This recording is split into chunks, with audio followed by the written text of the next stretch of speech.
Hello दोस्तों, refix YouTube channel में आपका फिर स्वागत करते हैं। एक अपने पास अभी एक इन्वर्टर का सेट आया हुआ है, एलजी कंपनी का इन्वर्टर है। इसमें जो प्रॉब्लम आ रखी है वो है कम्युनिकेशन की, यानी इंडोर और जो आउटडोर है दोनों आपस में मिल नहीं रहे। अगर आपके पास भी कोई एलजी की पीसीबी आती है कम्युनिकेशन के फॉल्ट के अंदर, यानी ये जो आपको जो डिस्प्ले है वहाँ पे आपको CH05 का एरर कोड शो करता है। तो CH05 जो एरर कोड आता है वो कम्युनिकेशन का होता है।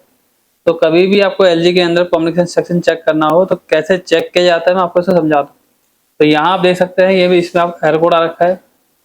यहाँ आप देखें CH05 लिख कर रखा है, यानी कि इसका जो कम्युनिकेशन का फॉल्ट है। यहाँ मैंने सभी करेक्शन कर रखे हैं, यानी कि इसके जो इंडोर मोटर है वो भी लगा रखी है। ये डुअल आईपी वाला सेट है। डुअल आईपी का मतलब क्या है, जो इसके लिए मोटर है वो भी यूडब्ल्यू है, वो भी मैंने लगा रखी है। कंप्रेसर भी लगा रखा है, सेंसर सब लगा रखे हैं। लेकिन अभी फिलहाल डिस्प्ले में जो आ रखा है CH05 का है। तो CH05 जैसे मैंने बताया कि इंडोर टू आउटडोर का जो कम्युनिकेशन होता है वो काम नहीं करता, इसकी वजह से ये एरर कोड आता है। तो कभी भी अगर आपके पास कम्युनिकेशन का एरर कोड आता है तो पहला काम आपका ये रहता है कि पहले आपको चेक करना है इंडोर की पीसीबी, कि इंडोर जो पीसीबी है वो कम्युनिकेशन कर रही है कि नहीं कर रही। तो उससे पहले हम चेक करते हैं दोनों के बीच में कम्युनिकेशन कैसे चेक करता है।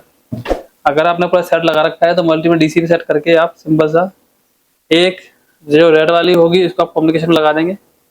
यहाँ मैं फिलहाल इसको कम्युनिकेशन वाला पिन है उस पर लगा देता हूँ, और जो बची अपनी दूसरी वाली पिन है उसको आप लगा देंगे न्यूट्रल पे। तो न्यूट्रल जो है मैं फिलहाल इसका यहाँ से इसका ये ब्लैक, जैसे ही मैं न्यूट्रल लूंगा तो यहाँ अभी फिलहाल ऐसा आपको दिखता नहीं है। तो अभी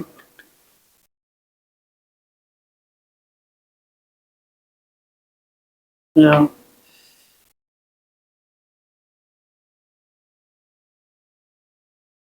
यहाँ देख सकते हैं अभी जो वोल्टेज है वो स्टेबल है, यानी कि इसका जो कम्युनिकेशन है वो नहीं हो रहा।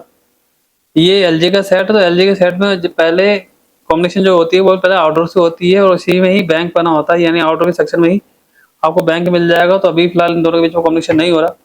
तो इसको चेक करने के लिए यहाँ आप देखेंगे, यहाँ एक बना हुआ है सेक्शन, यानी कि जो कम्युनिकेशन की जो वायर है आपकी यहाँ पे लगी हुई है, इसके यहाँ पे ये वायर है येलो वाली जो कि इस पे लगती है। यहाँ पे लिखा भी है COM, ये कम्युनिकेशन है। और इसके अंदर जो ये लगे हैं दो ऑप्टो कपलर लगे हैं या जेडी लगे हुए हैं, तीन ट्रांजिस्टर लगे हुए हैं, कैपेसिटर लगे हुए हैं, ये सबके सब जो है इसके ये कम्युनिकेशन के पार्ट होते हैं।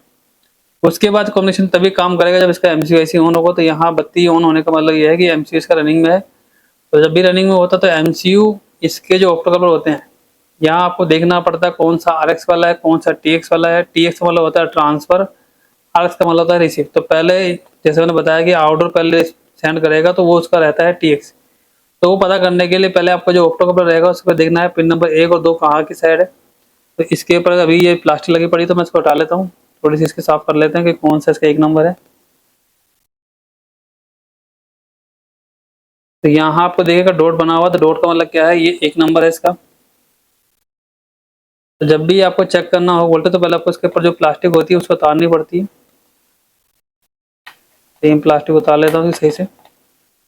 प्लास्टिक उतारने के बाद आपको चेक करनी है पहले पिन नंबर 1 और पिन नंबर 2 पे वोल्टेज, कि जब भी आपका कॉम्बिनेशन जब चलता है तो इंडोर टू आउटडोर तो पिन नंबर 1 और 2 पे वोल्टेज जो है वेरी करनी चाहिए। तो मल्टीमीटर को आप DC रेंज में सेट कर लेंगे। ये थोड़ा LG का सेट है, थोड़ा लेट ऑन होता है तो इसका हम ये ऑन हो चुका है।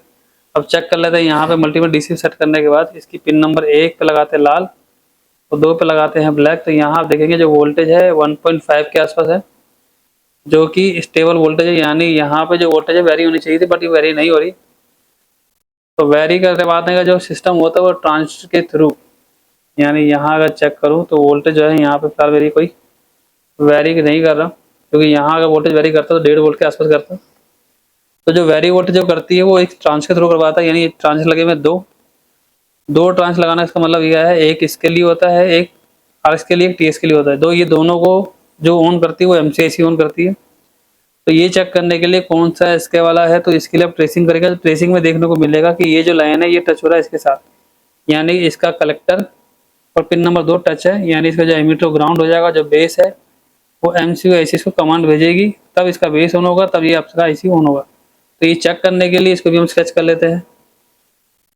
तो सप्लाई बंद करने के बाद इसको अच्छे स्केच करके पूरा हटा लेते हैं, इसके ऊपर जो भी कवर लगा हुआ है।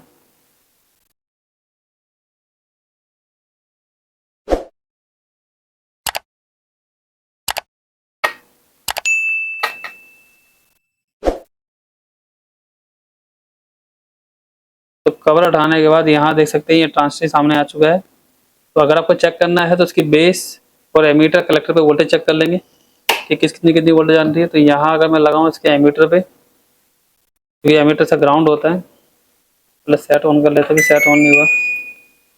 तो ये मैंने लगा दिया इसके एमीटर पे। चेक करें पहले इसके बेस पे, तो यहाँ आप देखेंगे कोई वोल्टेज नहीं है। चेक करें कलेक्टर पे, तो कलेक्टर पे भी 5 वोल्ट इसके स्टेबल है, लेकिन बेस पे कोई वोल्टेज भी नहीं है। तो चेक कर लेते हैं क्या पता ट्रांजिस्टर भी खराब हो सकता है या शॉर्ट भी हो सकता है, इसकी वजह से वोल्टेज भी ड्रॉप मारती है। सप्लाई को बंद करके आपको सिंपली डायोड से पहले सेट कर देना है।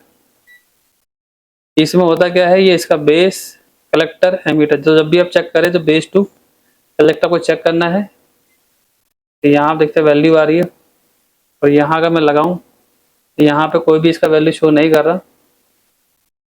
इसको बार पलटी करके भी चेक कर लेते हैं एक बारी। तो यहाँ पे देखो सही है, लेकिन बेस टू एमीटर यहाँ पे कोई भी वैल्यू शो नहीं कर रहा। तो ये ट्रांजिस्टर जो है ये स्टम्प खराब है। तो ये जो ट्रांजिस्टर लगा हुआ है इसको हम रिप्लेस करेंगे। तो रिप्लेस करके देखते हैं कि कौन से बोर्ड में से निकाले। तो देख सकते हैं ये मैंने इसका जो ट्रांजिस्टर ये रिप्लेस कर दिया है। तो रिप्लेस करने के बाद आपको पिन नंबर 1 और पिन नंबर 2 पे आपको वोल्टेज चेक करनी है। तो यहाँ वोल्टेज चेक करेंगे, देखो पहले वोल्टेज वेरी नहीं कर रहा, अब देख सकते हैं वोल्टेज वेरी कर रहा है, यानी कि जो इसका MCU IC है वो और जो ट्रांजिस्टर जो ऑप्टोकपलर प्रॉपर काम कर रहे हैं। यही कम्युनिकेशन इंडोर को जाएगा। तो जैसा हमने स्टार्टिंग में देखा था हम वैसे ही चेक कर लेते हैं। दोबारा से एक लगाते हैं, इसके कम्युनिकेशन वाले पिन पे लगा लेते हैं।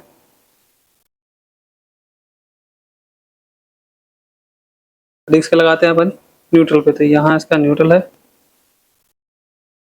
तो यहाँ आप देख सकते हैं कभी वोल्टेज आ रही है जा रही है, यानी ये जो वोल्टेज है फ्लक्चुएट हो रही है। इसका मतलब कम्युनिकेशन का अपना जो सेक्शन था वो भी अपना काम प्रॉपर कर रहा है। अब हम चेक करते हैं कंप्रेसर को लगाने के बाद।